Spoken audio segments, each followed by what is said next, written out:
Down from heaven comes the blessing and the help to take you home. Down Geronimo, Geronimo. If the silken victim cannot leave you, take a look around. The air is full of troops and the battle on the ground. Till we join the kiss the bank until the lake we enter on. Down Geronimo, Geronimo. It's the glory of the glory, but you're ready, here we go. Down Geronimo, Geronimo.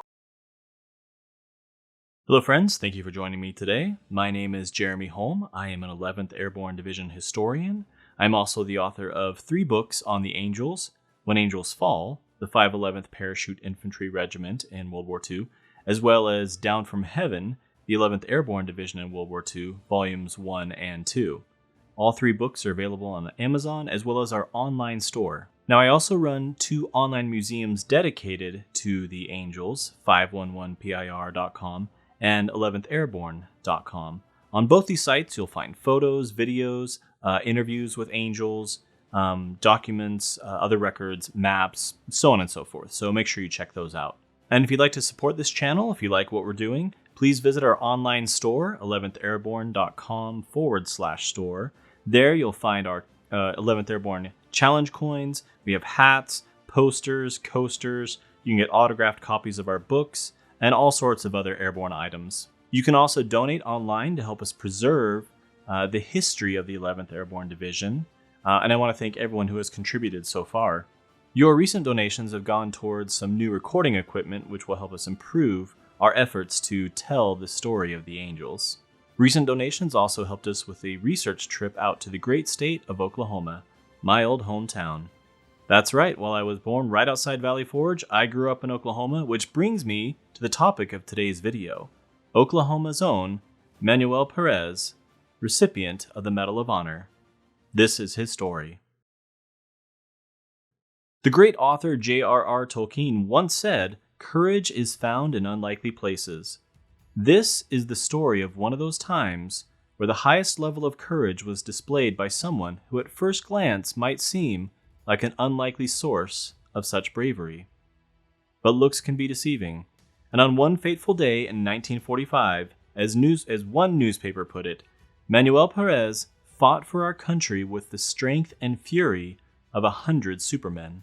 Manuel Toots Pérez Jr. was born on March 3, 1923, in the Riverside area of Oklahoma City, and while researching Manuel's life, I found one newspaper article that said that Riverside was a dingy part of the city. That's not very nice. Now, Manuel's parents had just immigrated from Mexico, so they had very little money. So as a result, Manuel Jr. was born in a frame house on 645 Southeast 6th Street.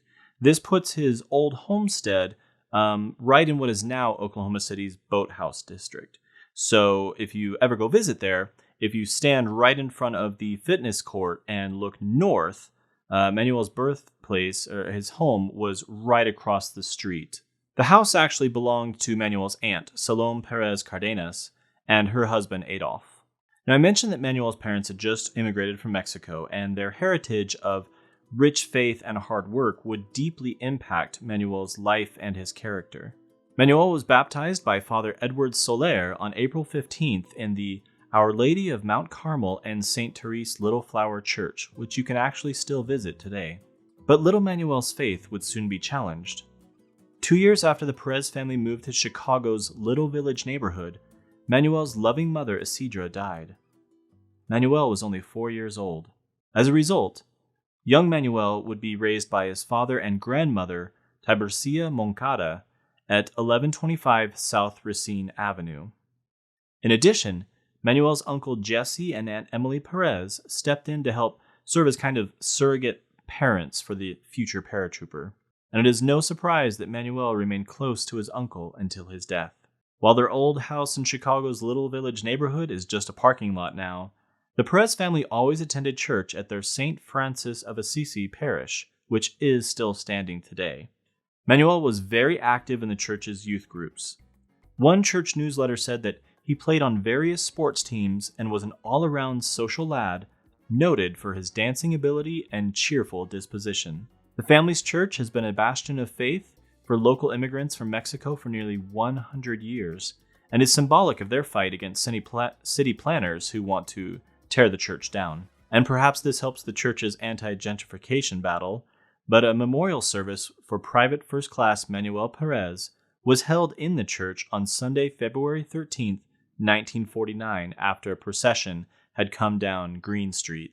7 members of the American Legion Post 1017, which would be named after Manuel Pérez, acted as pallbearers, while others from the Catholic Action Group considered it a deep honor to hold vigil over their fallen friend's remains in the church overnight. Now, Manuel Pérez attended Chicago's Goodrich Elementary School, but when the Great Depression hit, of course, it affected his family like so many families across the nation, and his father lost his job. So his dad went back to Oklahoma to look for work, and he took young Manuel and then Manuel's grandmother with him. They moved back into his aunt's house, who also had 12 children of her own with her husband Adolf. So the house was crowded but very full of love. And his Aunt Salome loved young Manuel. After he was awarded the Medal of Honor in 1945, Aunt Salome looked at a portrait of Manuel Pérez during a memorial event in 1946. And, with tears in her eyes, she just stood there and told the crowd, "What a good boy Manuel always was. He fought for our nation, for a better world." Eventually, young Manuel and his father and grandmother returned to Chicago, and this time they lived at 3511 West Roosevelt Road, which is just another big parking lot right now. But Manuel became known throughout his neighborhood as a great athlete. He would go on to co-found the area's Cyclistas Bicycle Club, and he was also a member of the community's Benito Juarez Social Club.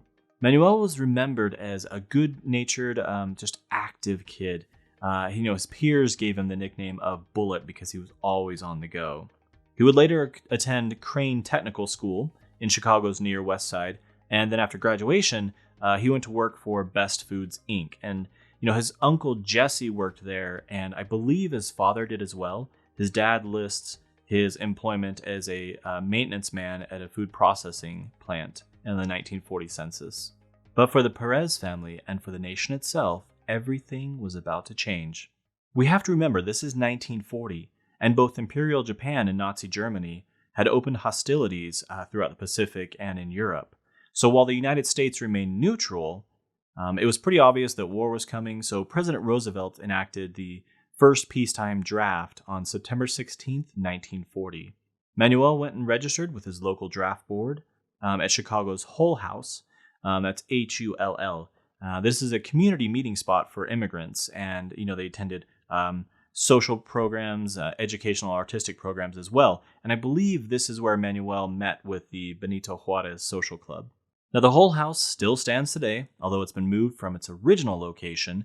It is now the Jane Addams Hull House Museum, and hopefully they at least have a photo up of Manuel to honor his service and sacrifice.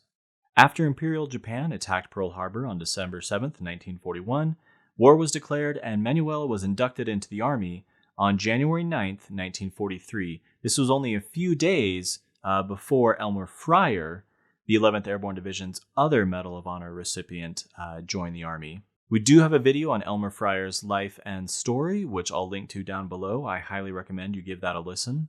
Now, with his induction into the Army, the 5 feet 9 inches Manuel Pérez, weighing in at a whopping 142 pounds, became one of over 30,000 Americans of Mexican descent to serve in the military from Chicago during World War II.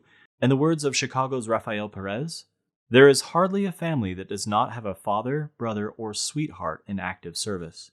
Now, Rafael was the director of Chicago's Mexican Civic Center in 1945, and he added, "We are proud of our Mexican heritage and loyal to the United States." And that phrase describes Manuel Pérez to a T. He was proud of his Mexican heritage and fiercely loyal to the United States. Manuel quickly volunteered for parachute duty, and he was sent down to historic Camp Toccoa, Georgia, to join the newly forming 511th Parachute Infantry Regiment, and there he was assigned to Company A under Captain Ben Petrie. And if you've never visited Toccoa, I highly recommend you put that on your bucket list. The town itself is amazing, but there are 2 incredible museums there full of airborne history and wonderful volunteers. Of note, Camp Toccoa at Currahee just completed their restoration of one of the barracks that is now dedicated to Manuel Pérez's 511th Parachute Infantry Regiment. Now, Manuel's assignment to Company A in 1943 means he was one of the first volunteers to arrive in Toccoa to join the newly forming 511th PIR. And as I've mentioned before, the acceptance standards for the 511th PIR were extremely high. Out of 13,000 volunteers, only 3,000 were initially accepted, and that number was further cut down to about 2,100. So let me walk you through that process to explain how this worked. Manuel Pérez would have arrived at the train station in Toccoa, which is now the fabulous Currahee Military Museum, and he may have even been in the group that was greeted by Sergeant Joe Chitwood.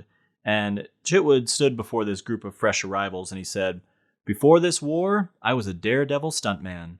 I traveled all over the country performing in fairs and shows, crashing cars into flaming walls, and jumping them over impossible hurdles."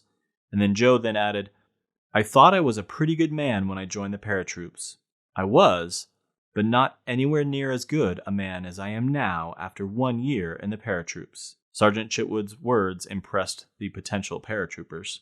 Now, at this point, Manuel and the other fresh arrivals would have boarded trucks where they were taken to the camp, and then they were personally interviewed by either 1st Battalion's Lieutenant Colonel Ernest Laflamme or by Lieutenant Colonel Orrin D. Hardrock Hogan himself, who was the regimental commander. And during these interviews, volunteers like Manuel would have had to stand there in their new GI underwear and answer questions that were designed to test their intelligence, courage, and their potential. Because Colonel Hogan only wanted the best of the best in his regiment, and he told his battalion commanders to weed out anyone who wouldn't measure up. Another qualification to enter the regiment was that you had to pass the Army's General Classification Test, so the AGCT, with a score of 110 or higher, and if you don't know, that is actually the same requirement for Officer Candidate School at the time. No wonder 3rd Battalion's Lieutenant Colonel Big Ed Lottie declared, "The 511th Regiment probably contained the finest group of prospective soldiers of any regiment ever assembled in one unit." So Manuel Pérez passed all of these tests, and he and his buddies began kind of a primer for airborne training there at Camp Toccoa, which of course included runs up and down Mount Currahee. And those runs were often led by Colonel Hogan himself, who ran cross-country at West Point. So during their morning runs, the colonel would run to the head of the column, and then several troopers just said he kept going. Manuel's A-Company comrade, Sergeant David McGuire, said, "That little wiry SOB would be on his way back down the mountain before most of us were halfway up." Sergeant McGuire then said that at that point, A-Company was no longer in formation. It was just a mob running, every man for himself, trying to make it up the hill. So PT was a way of life for the volunteers in the 511th PIR, and Manuel Pérez and his comrades would become some of the most physically fit soldiers in the United States Army. Their stay at Camp Toccoa would be very short, however, and in February they headed for Camp McCall to join the new 11th Airborne Division. Under Major General Joseph May Swing, the 11th would become one of the most elite fighting forces in America's military in World War II. Now, I don't want to spend too much time on their stateside training, but I do want to say that Manuel Pérez was almost bounced out of the 511th Parachute Infantry Regiment. While they were at Camp McCall, Manuel's marksmanship scores were so low that the regiment considered kicking him out. However, with the help and guidance of some of the more experienced troopers in the regiment, Manuel turned things around, and the regiment kept him, which was a decision that would affect the course of history in 1945. Now, speaking of history, one of the most pivotal moments in America's early airborne history was the historic Knollwood maneuvers held in December of 1943. This is where Manuel Pérez and his fellow Angels proved that an airborne division could successfully be deployed and then resupplied by air, which that saved the airborne as we know it. We have to remember that following Sicily's Operation Husky, there were mixed feelings regarding the future of America's airborne arm. Some in America's leadership wanted to break up airborne divisions and create regimental combat teams, while others, of course, felt that an entire airborne division provided more flexibility for commanders, as well as the additional strength of the entire division moving into the theater of operation. So if it wasn't for Manuel Pérez's 11th Airborne Division during the Knollwood maneuvers, the future of the Airborne would have looked very different during World War II than what we know it to be.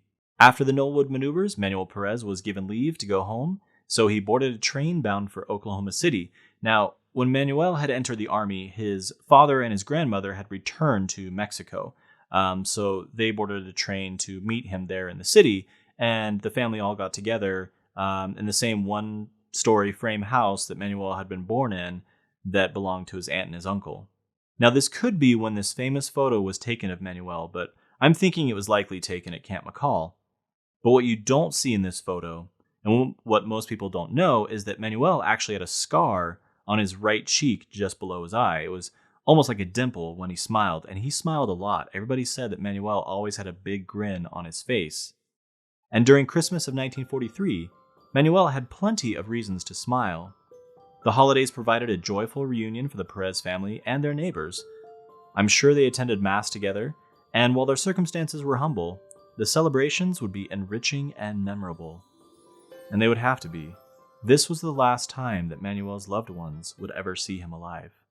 Following the holidays, Manuel returned to Camp McCall just in time to help pack up the division for their move down to Camp Polk, Louisiana. Here, the division underwent more training and exercises and endured final War Department tests to see if they really were ready for combat.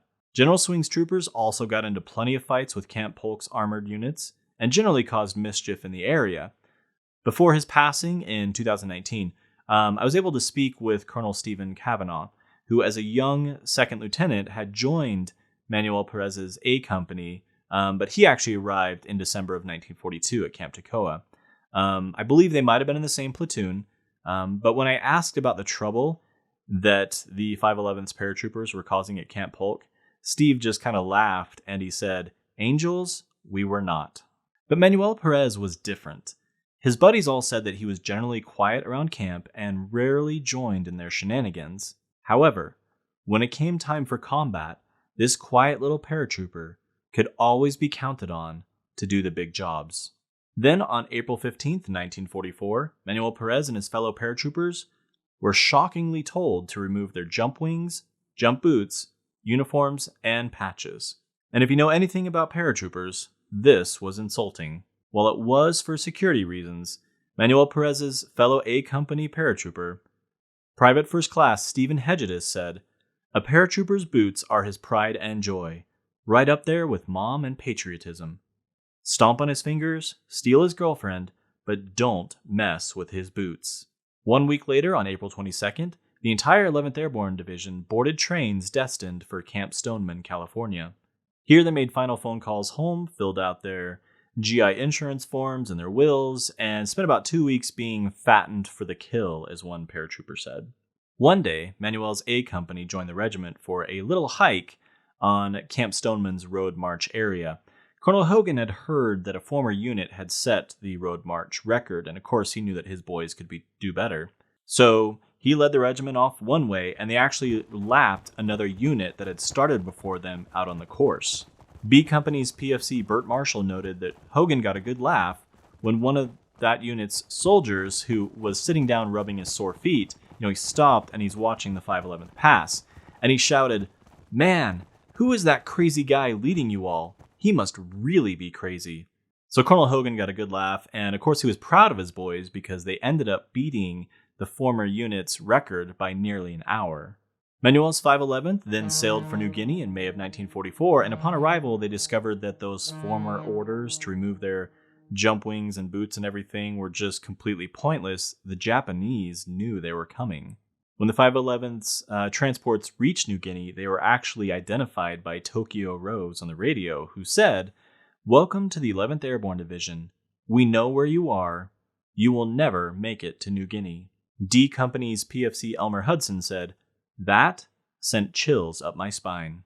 After 5 months of theater training on New Guinea, Manuel and the 511th PIR were finally committed to combat on Leyte in November of 1944. Today, I really want to focus on the Luzon campaign of 1945, but I will say that Leyte was just a horrendous campaign due to the monsoon conditions, the steep mountain heights that they were traveling through, the lack of food and supplies, and really just the vicious nature of jungle fighting against the Japanese. One angel said Leyte was a nightmare. The Japanese would attack their columns like ghosts in the darkness, and during one such attack on December 2nd, Manuel Pérez and A Company were shocked when their highly respected company commander, Captain Thomas Brady of Whitestone, New York, was hit in the head. Again, Brady was loved by his men, and when asked who would carry their respected captain, back through the jungle to a field hospital, every man in A Company volunteered.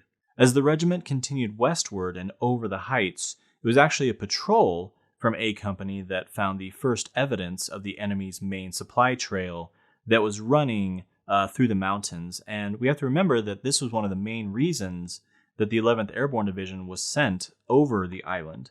Yes, it was to destroy Japan's 16th and 26th Infantry Divisions, but it was also to break that supply line, which no other unit had been able to encounter and effectively move on, because most of those other units were dependent on their motorized transportation, whereas General Swing said, "My boys move on their legs."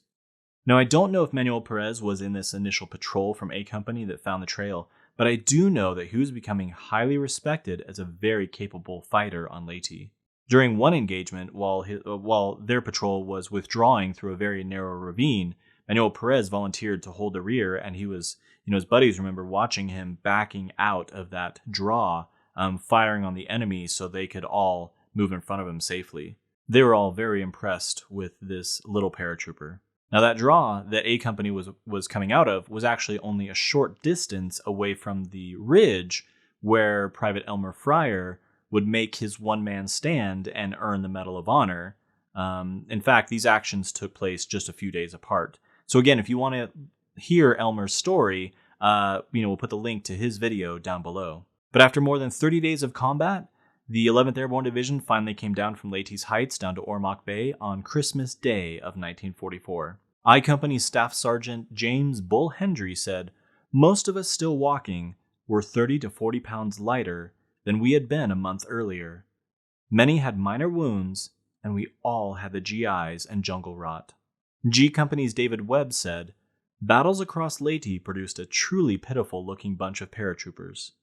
Exhausted, sick, and wounded, we had done ourselves proud, but we were too tired to realize it. Or, too tired to give a damn, might be more fitting." Manuel Pérez and his fellow angels had done themselves proud.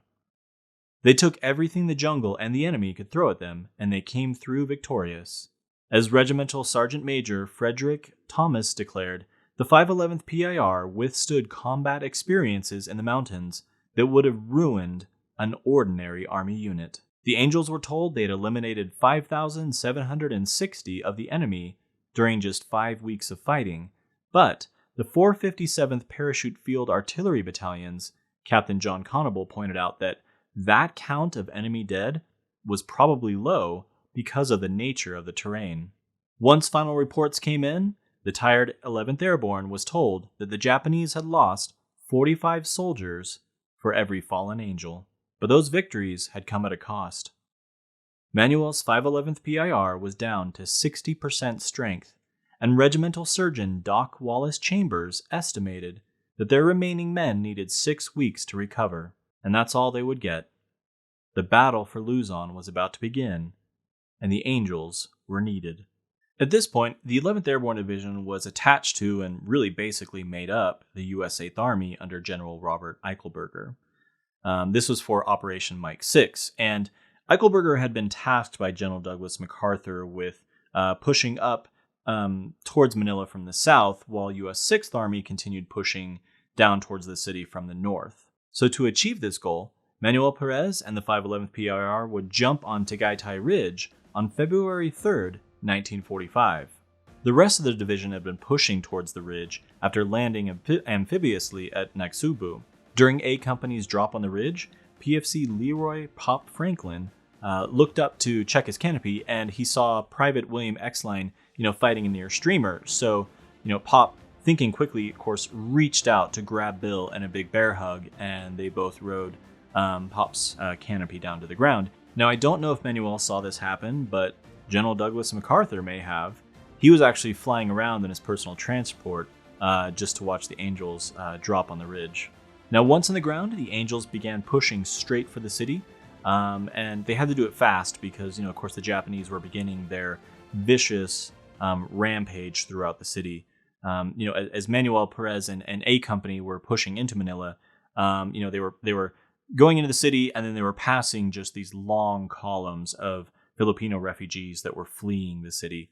A Company's Sergeant Steve Hedges says he remembers, watching these two little kids go past, and then the little boy stopped and then, ran back, and the boy ran to this Filipino who was dead in the street, and he begged the man to get up, and then Steve said he watched the little girl, who must have been the boy's sister, then run back as well, and of course then she looks at the man's face and just collapses on him and starts sobbing, and Steve said it was their father.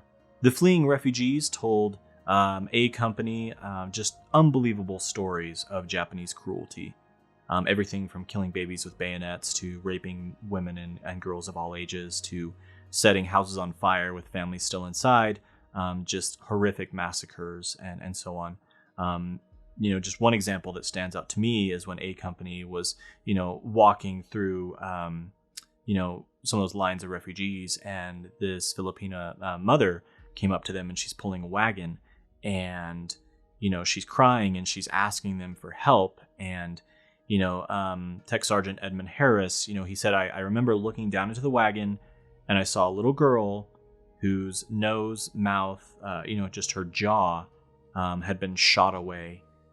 And, they asked the mother what happened, and, just with tears in her eyes, she says, Japanese machine gun. So A Company, directs her to the rear to where the medics are, but the medics said the next day that little girl had died. A Company was then shocked to hear that mother had already lost a sister and two other children to the Japanese rampage going on in the city.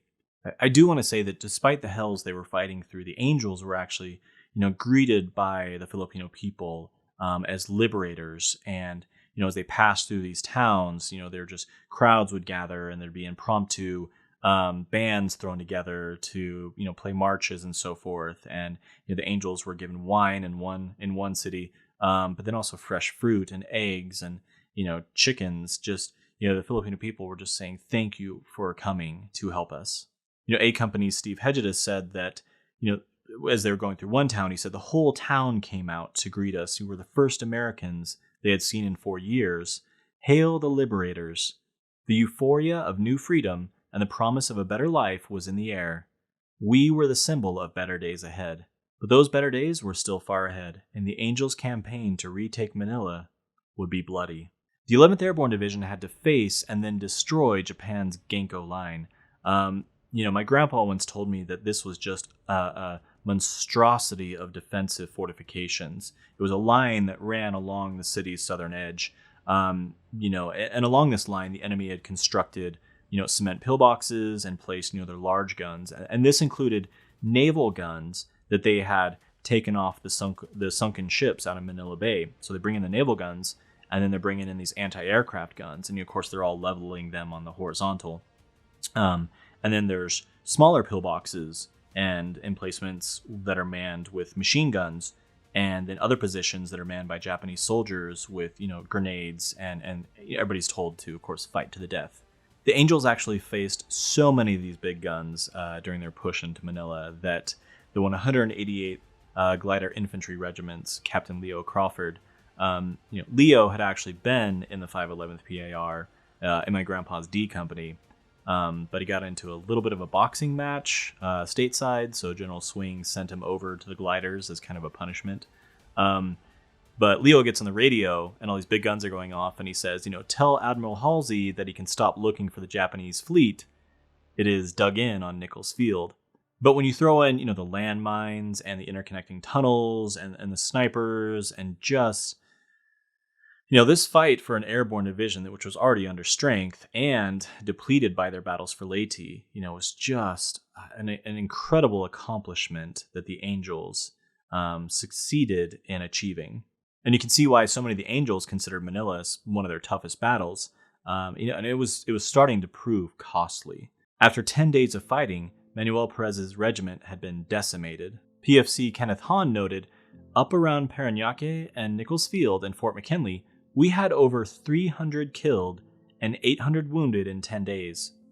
At one time, the regimental strength was 900 men, only about 40%. Now, some companies in the 511th were approaching 70% casualties. When Nichols Field was declared secure on February 12th, H Company's original complement of 121 was now down to just 49. Captain John Coulter of 3rd Battalion's HQ, he said that there were less than 150 riflemen in 3 rifle companies. And this was a division-wide problem. Again, let's go back to Captain Leo Crawford of the 188th, and he said Able Company was down so far that when First Lieutenant Woodrow Fitch took command, he thought it was just a platoon he was seeing. Fitch was shocked to find out that that was all that was left of A Company. Everyone else was gone. But General Swing's remaining troopers kept pushing forward, and their next objective was Fort William McKinley, and on February 13th, 1945, the division's 187th, 188th, and 511th regiments all moved to attack with their supporting artillery units. 3rd Platoon's 22-year-old lead scout, Private First Class Manuel Pérez, was ahead of A511's main body, and he was moving forward alongside PFC Ansel Upton, when they came out of the jungle and out into the open fields heading towards Fort McKinley. And then Manuel was out in front, just surprised no one. A Company's Private Donald Noel of Coal Center, Pennsylvania, he said, Manuel was always out front. He seemed unaware of anything but the job of killing Japs. Now, 2nd Lieutenant Theodore Bond, or Ted, he was 3rd Platoon's CO at the time, and he said, Manuel's detection of the enemy was very sharp, and his reaction with weapons was very quick and effective. But after 43 days of combat, Manuel Pérez was tired. He told fellow scout Ansel Upton that morning, "I'm tired of all this killing and the war. I want to go home to Chicago. I feel I'm going to either be wounded today or be killed. One way or the other, I'm going home." He was wrong, though. Private First Class Manuel Pérez was about to make history. As A Company pressed towards Fort McKinley, Pérez noticed a heavily fortified pillbox that threatened the company's advance, and then he saw others behind it. Some of these were these large pillboxes. One of them was 15 feet high, and others were smaller ones that were covered with logs, with anywhere between 1 and 4 Japanese soldiers in each of those. And again, the fields around Fort McKinley provided very little cover, so at this point, A Company is crawling through the grass while the Japanese are firing their big guns over their heads. So when Manuel saw those pillboxes with their accompanying guns, he grew concerned for his buddies, and he thought, what's going to happen when they finally are spotted out in the grass? One of his A Company buddies said, "Hell, those Japs are good with their automatics." Thinking of his fellow Angels, Manuel Pérez rushed right into action, and the platoon leader, Ted Bond, he actually said, "I heard someone yell, 'There goes Pérez!'" And he turns to look, and he says, "I saw him coming on a dead run. I yelled for him to get down, which had no effect on his concentration." First, Manuel shoots and kills 5 Japanese soldiers out in the open as he's running forward, and then he rushes the first pillbox and drops in a grenade. And then he moved to the next and the next, dodging enemy fire, and he keeps dropping grenades into these firing slots and the overhead vents as he moves from one emplacement to another. Manuel would do this 12 times, running through the open from pillbox to pillbox.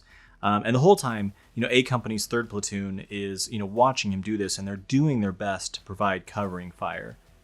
The platoon would actually move up and secure a position once Manuel had dropped in his grenades and cleaned the pillbox, and then they would follow him from pillbox to pillbox. But of course, the Japanese could see what Manuel Pérez was doing, and they're starting to focus their fire on him. Sergeant Max Pollock, who was there that day, he said, "The enemy slugs were cutting the breeze all around, but Manuel didn't seem to care. This guy was one tough Chicano." The only time Manuel stopped was actually to run back to 3rd Platoon's position to gather up more grenades so that he could then rush back and continue taking out pillboxes. Well, I mean, I guess he did stop once to shout to Lieutenant Bond, watch out, when a Japanese grenade had landed near his head. And Ted moved right then and he said, Perez probably saved my life.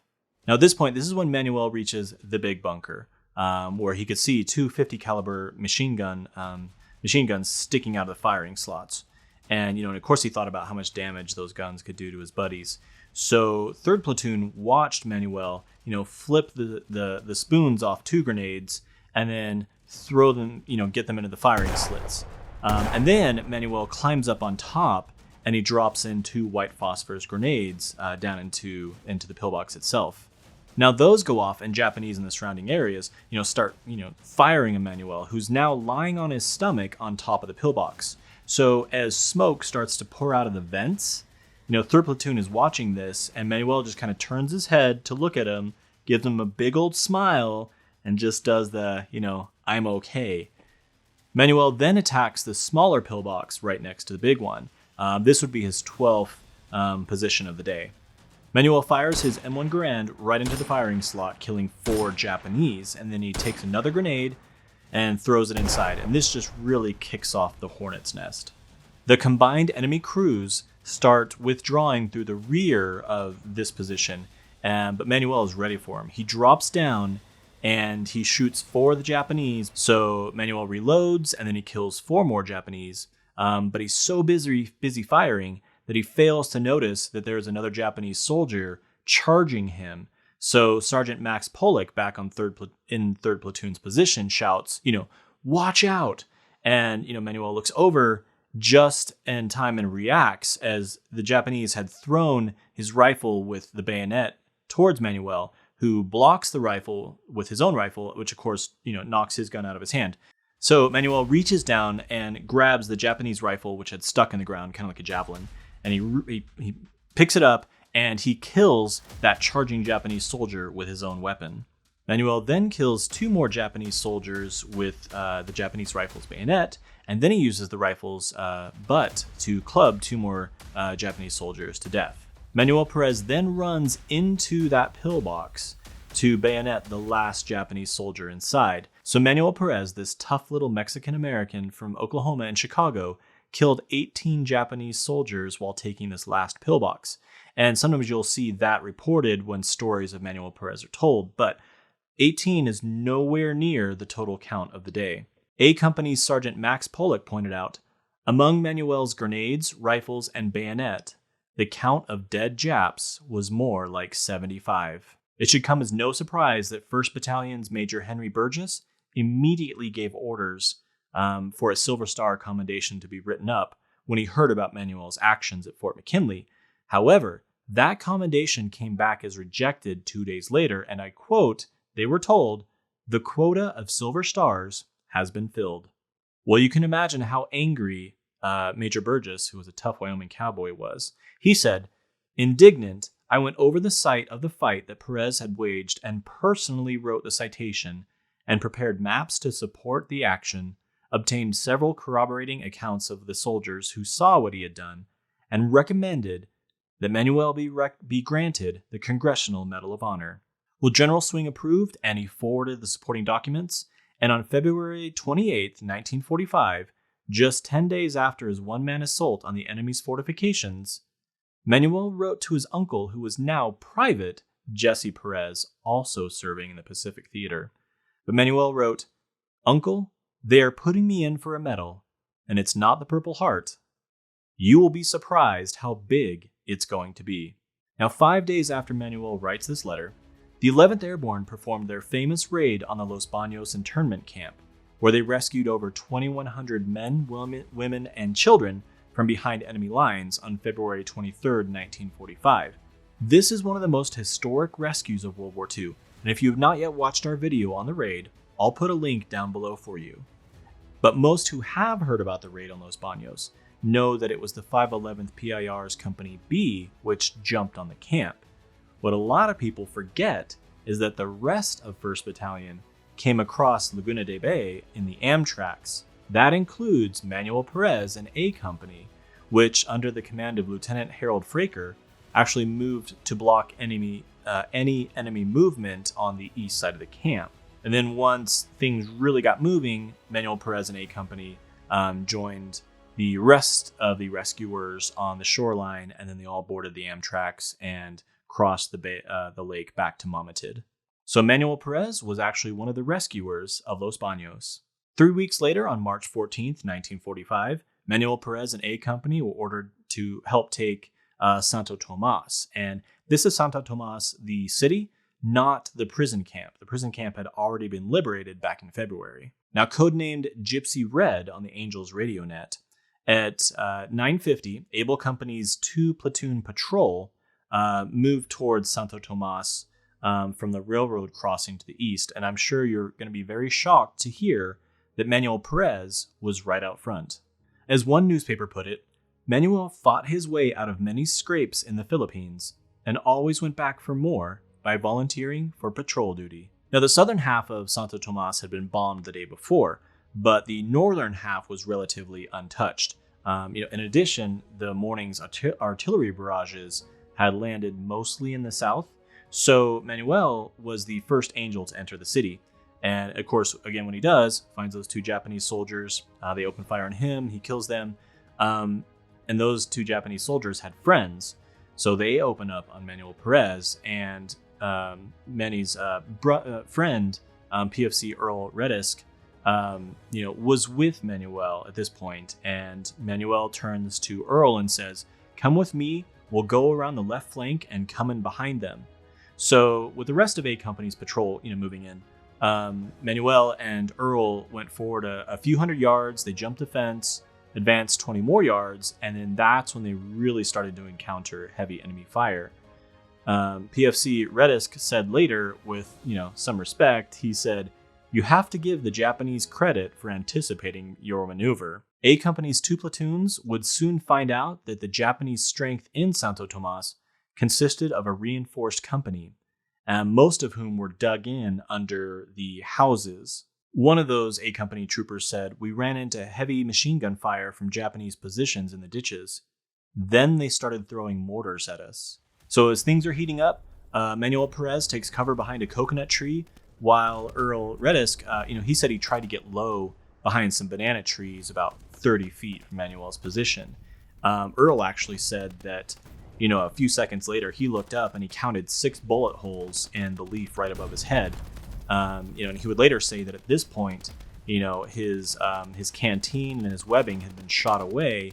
And then after the action was over, he noticed a bullet had creased his helmet. So that guardian angels were very busy that morning.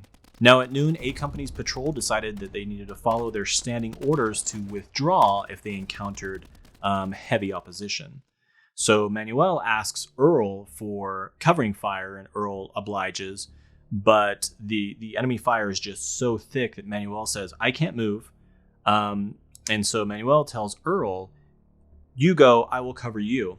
So Manuel Pérez, this is weeks after his one-man, assault on Fort McKinley, but lead scout PFC Manuel Pérez gets up on one knee to cover his buddy. And then there was just a sickening thud. Manuel Pérez had been shot in the chest. Manuel then fell back behind the coconut tree that he'd been using for cover, and he shouts, "Redisk, help me." And Earl tries to rush those 30 feet to help him, but the Japanese are just firing everything they have on him. So he shouts for a medic, Earl does, and when Bill McNeely arrives, Earl does his best to keep the Japanese occupied. So Bill runs over to Manuel, and then a few moments later shouts to Earl, "Pérez is dead." Now at this point, most of A Company's reconnaissance and force, the Angels had drawn back, and so when the news reached them that Manuel was dead, a lot of those troopers wanted to go back and get him. But given the heavy rate of enemy fire, Lieutenant Ted Bond, he said, "We know he's dead, and I'm not going to get any of the rest of you killed just to get him." Private First Class Manuel Pérez Jr. was posthumously awarded the Silver Star for his actions at Santo Tomas. But word of Manuel's death spread throughout the regiment like wildfire. The Angels all said, It was hard to believe that one bullet could kill such a tough little man. Manuel's loss was made all the more tragic when later that same fateful day, March 14, 1945, the 11th Airborne Division received official notice that Private First Class Manuel Pérez had been awarded the Medal of Honor for his actions at Fort McKinley. But while the Angels mourned their loss, over 8,000 miles away, a young girl's heart would soon break. You see, Manuel Pérez Jr.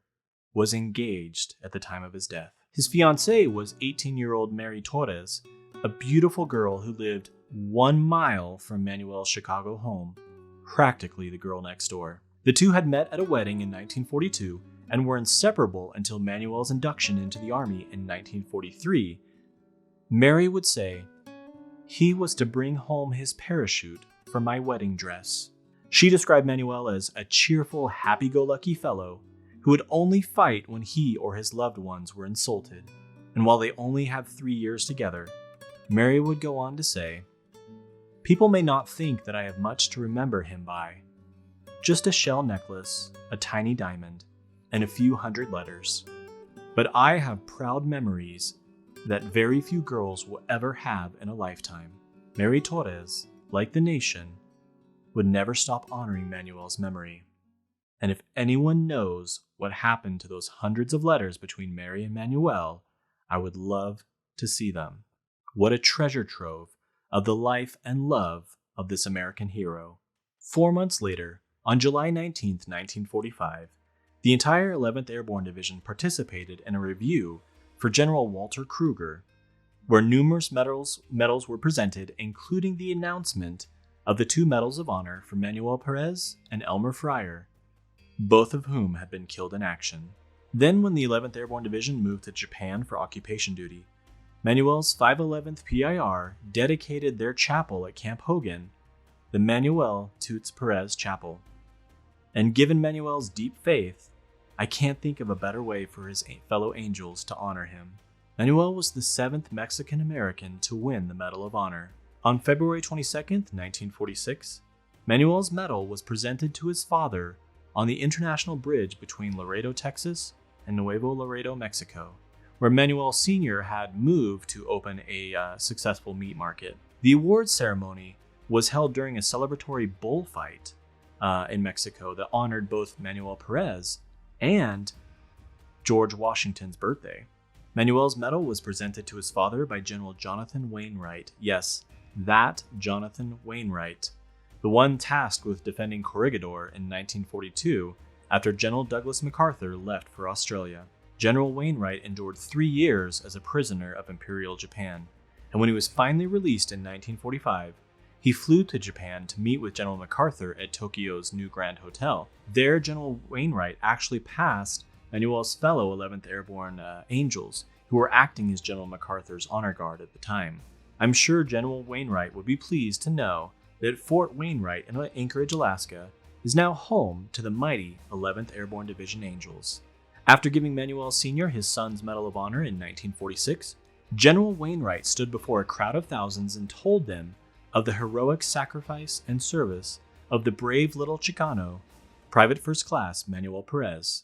If you would like to see Manuel's Medal of Honor in person, you can actually do so in Oklahoma City. Just stop by the fantastic Oklahoma History Museum, where you'll find this touching exhibit. And I want to give a big shout out to Veronica Redding of the Oklahoma Historical Society, who was so generous with her time and took these photos of Manuel's display. Now, back in 1946, returning Mexican-American veterans formed Chicago's American Legion Manuel Pérez Jr. Post 1017 to honor their fallen friend. 3 years later, 1949, Manuel Pérez's body was returned to Chicago from Luzon for formal memorial services, which were conducted by his friends there in Post 1017. From Chicago, Manuel's remains were escorted down to Oklahoma City for final burial with full military honors at Fairlawn Cemetery. I recently had the opportunity to visit Manuel's grave to pay my respects, and this is a solemn experience. If you would ever like to do the same, Manuel is resting in the Catholic section of Fairlawn. In 1979, Oklahoma City's Riverside community and the American GI Forum raised funds to provide a small park and monument honoring Manuel at Southeast 14 and Harvey. Then on April 25, 1981, the Manuel Pérez Jr. Plaza in Chicago's Little Village was dedicated by Mayor Jane Bryan, and a new elementary school named after Manuel was dedicated in Chicago's Pilsen community on May 30, 1990. In 2006, Manuel was inducted into the Oklahoma Military Hall of Fame. Then in 2013, 68 years after his death on Luzon, the Illinois State Senate designated March 14th as Manuel Pérez Jr. Day. On Veterans Day, November 11, 2020, the new Oklahoma Medal of Honor Memorial at Manuel Pérez Park was unveiled in a ceremony by Mayor David Holt and other civic leaders. And perhaps one of the greatest honors of all, our reactivated 11th Airborne Division elected to rename their headquarters building at J-Bear in honor of Private First Class Manuel Pérez. And if you've stayed with me this long, I have a treat for you. Please allow me to reward you and to honor Private First Class Manuel Pérez by sharing this never-before-seen photo of this American hero. So there you have it, the full story of the 11th Airborne Division's Private First Class Manuel Pérez Jr., a recipient of the Medal of Honor. You can now see why Manuel was once described as one of the scrappiest fighters who has ever lived and a true American hero. Thank you for joining me today. If you'd like to learn more about Manuel Pérez and the 11th Airborne Division, please pick up a copy of our books, When Angels Fall, the 511th Parachute Infantry Regiment in World War II, or Down from Heaven, the 11th Airborne Division in World War II, Volumes 1 and 2.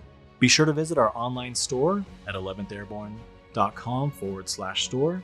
There you can pick up one of our wildly popular 11th Airborne Division Challenge coins, which serves to honor all of the angels, especially Private First Class Manuel Pérez. My friends, thank you again. Down from heaven comes 11, airborne all the way.